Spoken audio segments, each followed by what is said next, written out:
Hello, চলে এলাম আজকে একটা নতুন ভ্লগ নিয়ে। এটা কিন্তু আমাদের প্রথম আইবুড়ো ভাত খাওয়ার যে দিনটা, সেই দিনকার ভ্লগ।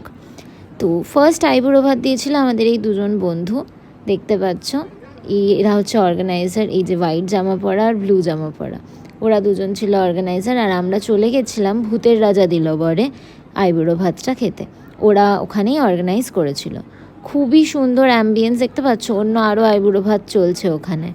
তো ওরা সমস্ত কিছু আয়োজন করে রেখেছিল, যেমন ধরো এই পঞ্চপ্রদীপ, তারপর শাক, আশীর্বাদ করার সব জিনিসপত্র, তাছাড়া মালা, এগুলো ওরা অ্যারেঞ্জ করে রেখেছিল। তোমরা যদি মুকুট, টোপর এইসব অ্যারেঞ্জ করতে চাও তাহলে সেটা তোমাদের নিজেদের আনতে হবে। এখানে যা যা দেখছো সেগুলো ওদের প্যাকেজেই ইনক্লুডেড, এগুলো সব ওরাই অ্যারেঞ্জ করে রাখে।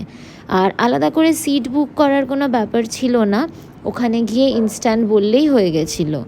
তো আমরা একটা শেয়ারেবল থালি অর্ডার করেছিল আমাদের দুজনের আইবুড়ো ভাতের জন্য। খুব হাসছি, তার কারণ হচ্ছে যে ওই যারা আমাকে আইবুড়ো ভাতটা দিয়েছিল, অ্যাকচুয়ালি ওরা তো ছেলে, তো ওদের কোনো দিন এক্সপিরিয়েন্সই নেই এভাবে বরণ করা, আশীর্বাদ করা, এই সবের একদম এক্সপিরিয়েন্স নেই। কিন্তু যেহেতু ওরাই অর্গানাইজার, তাই এগুলো ওদেরই সমস্ত করতে হবে। তাই আমিই প্রায় শিখিয়ে দিচ্ছিলাম যে এই কুলোটা নিয়ে কি করতে হয়, কি করবে, আর ওরা 1 বাই 1 সেগুলোই করছিল। তো এই দেখেই, ওদের এই সব দেখেই আমার প্রচণ্ড হাসি পাচ্ছিল।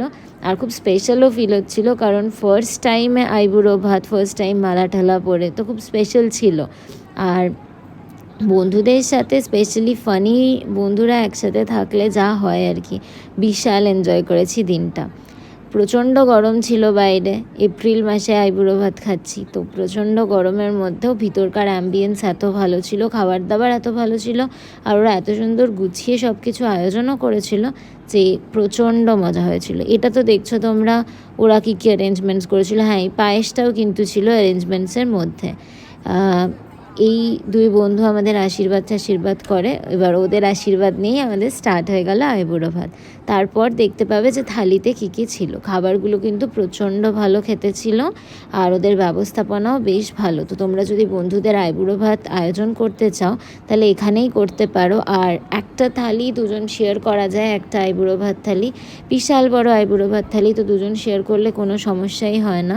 আর যদি কোনো একজন বন্ধুর আইবুড়ো ভাত দিতে চাও, সেক্ষেত্রে প্যাক করেও নিয়ে যাওয়া যায়, যদি সবটা খেতে না পারে। না খেতে পারার মতোই, একজন আইবুড়ো ভাত থালি পুরো কমপ্লিট করতে পারবে না, এতটাই থাকে।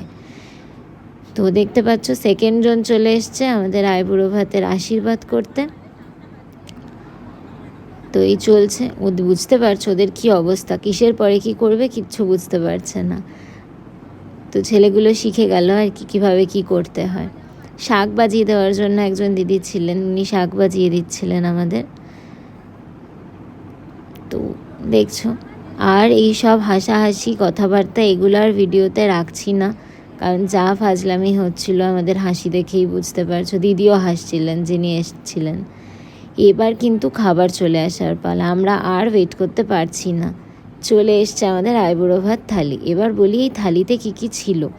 প্রচুর কিছু ছিল, মানে লুচি, আলুর দম দিয়ে শুরু, তারপর ভাত, ডাল, 5 রকমের ভাজা, লেবু, তারপর হচ্ছে পোলাও, চিতল মাছের মুইঠা, তারপর হচ্ছে একটা ফিশ চপ ছিল, তারপর আমি দেখে দেখে বলছি, অ্যাকচুয়ালি ভুলেই গেছি এতদিনে।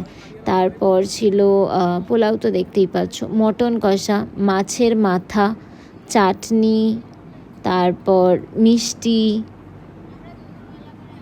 আরও কী কী আইটেম আমি ঠিক মনে করে উঠতে পারছি না। হ্যাঁ, ভুলে গেলাম, ডাব চিংড়ি ছিল, তাছাড়াও চিতল মাছ ছিল বললাম, আর আম দই দিয়েছিল সাথে। আর কোল্ড ড্রিঙ্কসগুলো আমরা আলাদা অর্ডার করে নিয়েছিলাম। আর আমাদের যেসব বন্ধুরা গেছিলো ওরা আলাদা আলাদা ছোটো থালি, দেখতে পাচ্ছ দুজনের দুটো ছোটো থালি, ওরা সেগুলো অর্ডার করেছিল। আর এই বড়ো যে পুরো গ্র্যান্ড থালিটা দেখতে পাচ্ছ সব কিছু সাজানো, এটা হচ্ছে আইবুড়ো ভাত থালিটা। তো এই থালিটা আমরা দুজন, যে দুজনের আমাদের আইবুড়ো ভাত, আমরা দুজন এই থালিটা শেয়ার করে খেয়েছিলাম।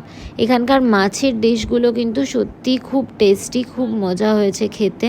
মানে আমি খুব একটা ফিশ লাভার নই, কিন্তু এখানকার মাছগুলো কিন্তু দারুণ টেস্টি হয়েছিল। চিতল মাছ, তারপরে পাতুরি সবই খুব ভালো হয়েছিল। এদের দুজনের খাওয়া হয়ে গেছে, কিন্তু আমাদের এত বড় থালি যে আমরা খেয়ে শেষ করে উঠতে পারছি না। তো গভীর আলোচনা চলছে এখানে, দেখতে পাচ্ছ। আলোচনার টপিক আর নাই বললাম, বন্ধুদের আলোচনা যা হয়। তো এখানে গভীর আলোচনা চলছে, তার মাঝখানে আমি ধীরে সুস্থে একটু একটু করে খাচ্ছি আর ওদের এই আলোচনা এনজয় করছি। দিনটা কিন্তু খুব ভালো গেছিলো, খুব স্পেশাল একটা দিন ছিল, মানে মনে রাখার মতো একটা দিন ছিল। তারপর খাওয়া দাওয়া করে ধীরে সুস্থে, শেষে আমাদের 2টো পানও ছিল। সমস্ত কিছু খাওয়া দাওয়া করে শেষ হলো। তারপর ভূতের রাজা দিলবরের এটা যাদবপুরের যে আউটলেটটা আছে, আমরা ওখানে গেছিলাম। যখন ঢুকেছিলাম বেশ ভিড় ছিল, যেহেতু লাঞ্চ টাইম ছিল, আর আমরা খেতে খেতে এত সময় লেগে গেছে যে ততক্ষণে ভিড় প্রায় ফাঁকাই হয়ে গেছে, দেখতে পাচ্ছ। আর এখানে একটা ভূতও ছিল, যার সাথে আমরা অনেকগুলো ছবি ক্লিক করেছিলাম। তো বেশ মজার অ্যাম্বিয়েন্স ছিল, আর খাওয়া দাওয়াও ছিল দুর্দান্ত। তো এরপরে খাওয়া দাওয়া হয়ে যাওয়ার পরে এই যে দেখতে পাচ্ছ আমদই, একটু একটু করে আমদই খাচ্ছি আর ওদের এই মজাগুলো এনজয় করছি। এরপর এখান থেকে বেরিয়ে আমরা ইউনিভার্সিটি গেলাম। ইউনিভার্সিটি গিয়ে কিছুক্ষণ আড্ডা দিয়ে ঘুরে ফিরে বাড়ি চলে এলাম। তো ফার্স্ট আইবুড়ো ভাতের মেমোরিজটা কিন্তু দারুণ ছিল আমাদের। তোমাদের ব্লগটা কেমন লাগলো জানিও। আর তোমরা যদি বন্ধুদের নিয়ে আইবুড়ো ভাতের আয়োজন করতে চাও, তাহলে ভূতের রাজা দিলবরের অপশানটা কিন্তু দারুণ। এই অপশানটা অবশ্যই ট্রাই করতে পারো, বেশ স্পেশাল ফিল হবে। যদি রেস্টুরেন্টে আইবুড়ো ভাত খাওয়ার থাকে, তাহলে এই অপশানটা আমার মনে হয় বেস্ট। তো দেখতেই পাচ্ছ কি বক বক করছে গ্রুম, প্রচণ্ড বক বক করছে। তো এইভাবে ভিডিও দেখে এক্সপেক্ট করছি যে তোমরা এনজয় করতে পারছো যে আমরা কতটা মজা করেছি। তো এইভাবে মজায় মজায় স্টার্ট হয়ে গেল আমাদের প্রথম আইবুড়ো ভাত। আজকে এই অবধি, চলো টাটা, দেখা হবে নেক্সট ব্লগে। ভিডিও কেমন লাগছে কমেন্ট সেকশনে অবশ্যই জানিও, আর চ্যানেলটাকে সাবস্ক্রাইব করতে কিন্তু একদম ভুলো না। টাটা।